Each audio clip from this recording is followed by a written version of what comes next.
Night king ಈಗ ಆ ಚಾಕುನ ಅಮೋಘಂಗೆ hand over ಮಾಡ್ತಾ, ನಾನೀಗ ಈ ಚಾಕುನ ನಿನಗೆ ಕೊಡ್ತಾ ಇದ್ದೀನಿ. ನಾನಿದನ್ನ ತುಂಬ ವರ್ಷದಿಂದ ಬಳಸ್ತಿದ್ದೆ.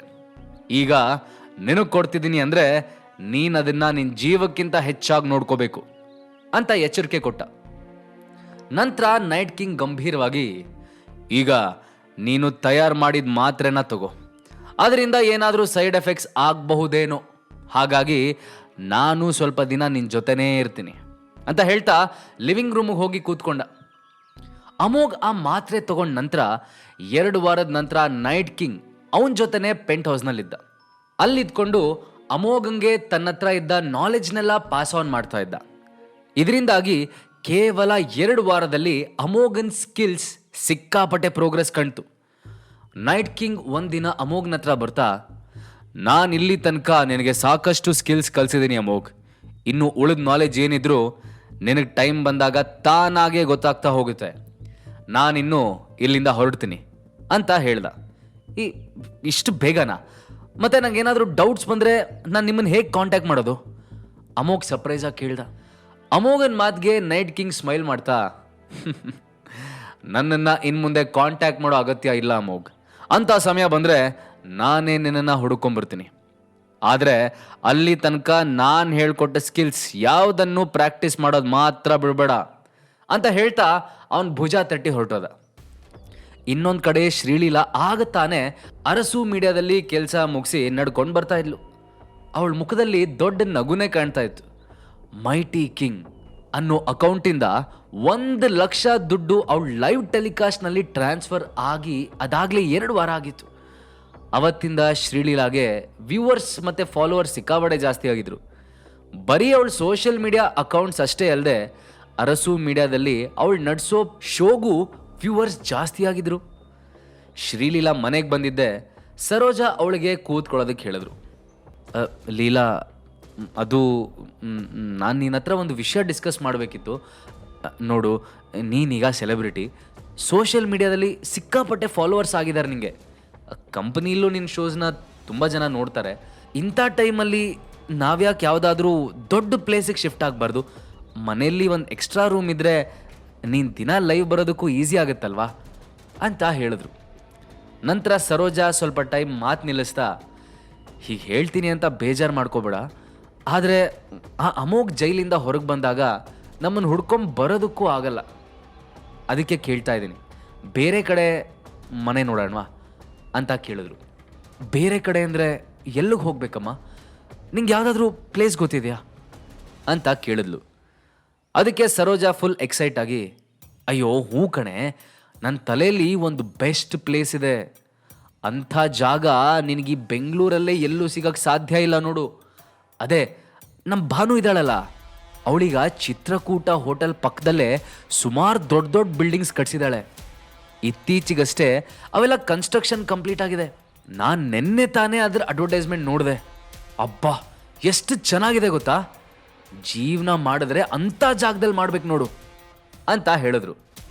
ಶ್ರೀಲೀಲಾ ಅದ್ರ ಬಗ್ಗೆ ಯೋಚನೆ ಮಾಡ್ತಾ, ನೀನು ಹೇಳೋದೇನೋ ಸರಿಯಮ್ಮ, ಆ ಜಾಗ ತುಂಬ ಚೆನ್ನಾಗಿದೆ, ಆದರೆ ಅದರ ರೇಟ್ ನಮ್ಮ ಯೋಗ್ಯತೆಗಿಂತ ಸ್ವಲ್ಪ ಜಾಸ್ತಿ ಇದೆ ಅಂತ ಅನ್ಸಲ್ವಾ ನಿಂಗೆ ಅಂತ ಕೇಳಿದ್ಲು. ಅದಕ್ಕೆ ಸರೋಜಾ ಕೂಡ, ಹೌದಲ್ವಾ, ಇರಲಿ ತಡಿ, ನಾವು ಫಸ್ಟ್ ಅದನ್ನು ಫೈಂಡ್ ಔಟ್ ಮಾಡೋಣ ಅಂತ ಹೇಳ್ತಾ ಭಾನುಗೆ ಕಾಲ್ ಮಾಡಿದ್ರು. ಹಲೋ ಭಾನು, ಏನು ಮಾಡ್ತಾ ಇದೆಯಾ? ಬ್ಯುಸಿ ಇಲ್ಲ ತಾನೆ? ನನಗೆ ನಿನ್ನ ಹತ್ರ ಸ್ವಲ್ಪ ಮಾತಾಡಬೇಕಿತ್ತು. ಭಾನು ಕಾಲ್ ರಿಸೀವ್ ಮಾಡ್ತಿದ್ದಂಗೆ ಸರೋಜಾ ರಾಗವಾಗಿ ಕೇಳಿದ್ರು. ಅದಕ್ಕೆ ಭಾನು, ಸರೋಜಾ ಆಂಟಿ ಹೇಗಿದ್ದೀರಿ? ಇಲ್ಲ, ನಾನು ಸ್ವಲ್ಪ ಫ್ರೀ ಇದ್ದೀನೀಗ, ಹೇಳಿ ಏನು ಮಾತಾಡಬೇಕಿತ್ತು ಅಂತ ಕೇಳಿದ್ಲು. ಸರೋಜಾ ಎಕ್ಸೈಟ್ ಆಗ್ತಾ, ಅದೇ ಭಾನು, ನೀನು ಚಿತ್ರಕೂಟ ಪಾರ್ಕಲ್ಲಿ ಮನೆ ಮಾರಾಟ ಮಾಡ್ತಿದೆಯಲ್ಲ, ಅಲ್ಲೇನಾದರೂ ಈಗ ಮನೆಗಳು ಉಳ್ಕೊಂಡಿದ್ದಾವ ಅಂತ ಕೇಳೋದಕ್ಕೆ ಫೋನ್ ಮಾಡಿದೆ ಅಂತ ಹೇಳಿದ್ರು. ಭಾನು ಅದಕ್ಕೆ ಸ್ಮೈಲ್ ಮಾಡ್ತಾ, ಎಸ್ ಆಂಟಿ, ಒಂದಷ್ಟು ಮನೆ ಇನ್ನೂ ಉಳಿದಿದೆ, ನಿಮಗೆ ಇಂಟ್ರೆಸ್ಟ್ ಇದ್ದರೆ ಒಂದು ಸಲ ಬಂದು ನೋಡ್ಕೊಂಡು ಹೋಗಿ, ನಾನೇ ಖುದ್ದಾಗಿ ಬಂದು ನಿಮಗೆಲ್ಲ ಮನೆ ತೋರಿಸ್ತೀನಿ, ಆ ರೀತಿಲಾದರೂ ನನ್ನ ಕಾಲಿಗೆ ಸ್ವಲ್ಪ ಎಕ್ಸಸೈಸ್ ಆಗ್ಬೋದು ಅಂತ ಹೇಳಿದ್ಲು. ಅದನ್ನು ಕೇಳಿದ್ದೆ ಸರೋಜಾ ಖುಷಿಯಿಂದ, ಅಫ್ಕೋರ್ಸ್ ನಾವು ಈಗಲೇ ಅಲ್ಲಿಗೆ ಬರ್ತಾ ಇದ್ದೀವಿ ಅಂತ ಹೇಳ್ತಾ ಕಾಲ್ ಕಟ್ ಮಾಡಿದ್ರು. ನಂತರ ಒಂದು ಗಂಟೆಯಲ್ಲಿ ಶ್ರೀಲೀಲಾ ಮತ್ತು ಸರೋಜಾ ಇಬ್ಬರು ಚಿತ್ರಕೂಟ ಪಾರ್ಕ್ಗೆ ಬಂದು ಇಳಿದ್ರು. ಅವ್ರು ಬಂದಿದ್ದು ಗೊತ್ತಾಗಿದ್ದೆ ಭಾನು ಕೂಡ ಅವ್ರ ಹತ್ರ ಖುಷಿಯಿಂದ ಬಂದ್ಲು. ಸರೋಜಾ ಅವಳ ಮುಖ ಸವರ್ತಾ, ವಾವ್, ನಿನ್ನ ಮುಖದಲ್ಲಿ ಎಂಥ ಗ್ಲೋ ಬರ್ತಾ ಇದೆ ನೋಡು. ನಾನು ಪ್ರತಿ ಸಲ ನೋಡಿದಾಗಲೂ ನೀನು ಮೊದಲಿಗಿಂತ ಒಂದು ಪುಟ್ಟು ಚೆನ್ನಾಗೇ ಕಾಣ್ತೀಯ ಗೊತ್ತಾ ಅಂತ ಹೇಳಿದ್ರು. ಓ ಪ್ಲೀಸ್ ಆಂಟಿ, ನಾನು ಅಷ್ಟೊಂದು ಏನು ಚೆನ್ನಾಗಿಲ್ಲ ಆಯಿತಾ, ಈಗ ಅದನ್ನೆಲ್ಲ ಆಮೇಲೆ ಮಾತಾಡೋಣ. ಮೊದಲು ನಾನೀಗ ಮನೆ ತೋರಿಸ್ತೀನಿ ಬನ್ನಿ. ಭಾನು ಶ್ರೀಲೀಲಾ ಮತ್ತು ಸರೋಜಾ ಇಬ್ಬರ ಜೊತೆನೂ ಮಾತಾಡ್ತಾ ಅಪಾರ್ಟ್ಮೆಂಟ್ಸ್ ಕಡೆ ಹೊರಟ್ಲು. ಇಲ್ಲಿ ಮನೆ ತೊಗೊಂಡಿರೋರಿಗೆ ಯಾವುದಕ್ಕೂ ಹೊರಗಡೆ ಹೋಗೋ ನೆಸೆಸಿಟಿ ಇರೋದೇ ಇಲ್ಲ. ಇಲ್ಲಿ ಪ್ರತಿಯೊಂದು ಅಪಾರ್ಟ್ಮೆಂಟ್ ಪಕ್ಕದಲ್ಲೂ ಒಂದು ಸ್ವಿಮ್ಮಿಂಗ್ ಪೂಲ್ ಇದೆ, ಅಪಾರ್ಟ್ಮೆಂಟ್ ಒಳಗೆ ಒಂದು ಹೆಲ್ತ್ ಕ್ಲಬ್ ಕೂಡ ಇದೆ ಅಂತ ಹೇಳಿದ್ಲು. ಭಾನು ಅದನ್ನೆಲ್ಲ ತೋರಿಸಿ ಈಗ ಅಪಾರ್ಟ್ಮೆಂಟ್ ಒಳಗೆ ತೋರಿಸೋದಕ್ಕೆ ಕರ್ಕೊಂಡು ಹೊರಟ್ಲು. ಆದರೆ ಅದೇ ಸಮಯಕ್ಕೆ ಅಲ್ಲಿ ಒಂದು ರೋಲ್ಸ್ ರಾಯ್ಸ್ ಕಾರು ಫುಲ್ ಸ್ಪೀಡಲ್ಲಿ ಬಂದು ಅಪಾರ್ಟ್ಮೆಂಟ್ ಎದುರಿಗೆ ನಿಂತ್ಕೊಳ್ತು. ಅದರಿಂದ ರಮಣ್ ಮತ್ತು ಸುಕನ್ಯಾ ಇಬ್ಬರು ಡ್ರೈವರ್ ಹೆಲ್ಪ್ ತಗೊಂಡು ನಿಧಾನವಾಗಿ ಕೆಳಗಿಳಿದ್ರು. ಶ್ರೀಲೀಲಾ ಮತ್ತು ಸರೋಜಾ ಇಬ್ಬರು ಇದನ್ನೆಲ್ಲ ನೋಡ್ತಾ ಅಲ್ಲೇ ನಿಂತಿದ್ರು.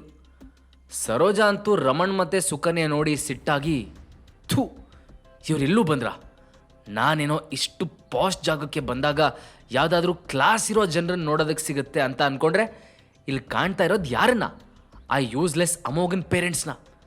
ನಾನು ಮಾತ್ರ ಈಗ ಇವ್ರನ್ನ ಸುಮ್ಮನೆ ಬಿಡಲ್ಲ ಅಂತ ಹೇಳ್ತಾ ಅವ್ರ ಕಡೆ ವೇಗವಾಗಿ ನಡ್ಕೊಂಡು ಹೊರಟರು. ಸರೋಜಾ ತಮ್ಮ ಹತ್ರನೇ ಬಂದು ನಿಂತಿದ್ರು. ರಮಣ್ ಕಿರುಗಣ್ಣಲ್ಲಿ ಅವ್ರನ್ನ ನೋಡಿ ಮುಖ ತಿರುಗಿಸಿದ್ರು. ಇನ್ನು ಸುಕನ್ಯಾ ಅಂತೂ ಅವ್ರ ಕಡೆನೂ ನೋಡದೆ ಸ್ಟಾಫ್ ಸಹಾಯದಿಂದ ಅಪಾರ್ಟ್ಮೆಂಟ್ ಒಳಗೆ ಹೊರಟರು. ಇದನ್ನು ನೋಡಿ ಸರೋಜಾಗೆ ಸಹಿಸ್ಕೊಳ್ಳೋದಕ್ಕೆ ಆಗಲಿಲ್ಲ. ಅವರು ಹಾರ್ಶ್ ಆಗಿ, ಹೇಯ್, ನೀವಿಬ್ರು ಇಲ್ಲೇನು ಮಾಡ್ತಾ ಇದ್ದೀರಿ? ಇಂಥ ಜಾಗಕ್ಕೆಲ್ಲ ಬರೋದಕ್ಕೆ ಯೋಗ್ಯತೆ ಇಲ್ಲ ನಿಮಗೆ. ಇದೆಷ್ಟು ಎಕ್ಸ್ಪೆನ್ಸಿವ್ ಜಾಗ ಅಂತ ನಿಮ್ಗೇನಾದರೂ ಐಡಿಯಾ ಇದೆಯಾ? ಇಲ್ಲಿಗೆಲ್ಲ ಕಾಲಿಟ್ಟು ಇಷ್ಟೊಳ್ಳೆ ಜಾಗನ ಗಲೀಜು ಮಾಡಬೇಡಿ ಅಂತ ಆರ್ಗ್ಯೂ ಮಾಡಿದ್ಲು. ಸರೋಜಾ ಮಾತು ಕೇಳಿ ರಮಣ್ ಎಕ್ಸ್ಪ್ರೆಷನ್ ಚೇಂಜ್ ಆಯಿತು. ಅವ್ರ ಹಿಂದೆ ತಿರುಗಿ ಕೋಲ್ಡ್ ಆಗಿ, ಏನು ಹೇಳಿದ್ರಿ, ಇನ್ನೊಂದ್ಸಲ ಹೇಳಿ ಅಂತ ಕೇಳಿದ್ರು. ಯಾಕೆ? ಒಂದ್ಸಲ ಹೇಳಿದ್ರೆ ಕಿವಿ ಕೇಳಿಸಲ್ವಾ? ನಾನೇನು ಮಾತಾಡ್ತಾ ಇದ್ದೀನಿ ಅಂತ ನಿಮಗೂ ಚೆನ್ನಾಗಿ ಗೊತ್ತಿದೆ. ನಿಮ್ಮ ಮಗ ಇನ್ನೂ ಜೈಲಿಂದ ಹೊರಗೆ ಬಂದಿಲ್ಲ. ಅದೇನು ಪಾಪ ಮಾಡಿ ಜೈಲಿಗೆ ಹೋಗಿದಾನೋ ಏನೋ ಗೊತ್ತಿಲ್ಲ. ಅಂಥ ಮಗನ ಹೆತ್ತು ಎಲ್ರಿಗೂ ಮುಖ ತೋರಿಸ್ಕೊಂಡು ಓಡಾಡೋದಕ್ಕೆ ನಾಚಿಕೆ ಆಗಲ್ವಾ ನಿಮಗೆ? ಸರೋಜಾ ರೂಢ ಕೇಳಿದ್ರು. ಇದನ್ನು ಕೇಳಿ ರಮಣ್ಗೆ ಕೆಟ್ಟ ಕೋಪ ಬಂತು. ಅವರು, ನನ್ನ ಮಗ ಯಾವ ತಪ್ಪು ಮಾಡಿಲ್ಲ, ಅವನು ಇನ್ನೋಸೆಂಟ್ ಅಂತ ಕೂಗಿದ್ರು. ಹಾಗಾದ್ರೆ ಈಗಲೇ ಡೌನ್ಲೋಡ್ ಮಾಡಿ ಪಾಕೆಟ್ FM ಮತ್ತು ಕೇಳಿ ಅರಸು. ಲಿಂಕ್ ಡಿಸ್ಕ್ರಿಪ್ಷನ್ನಲ್ಲಿ ಇದೆ.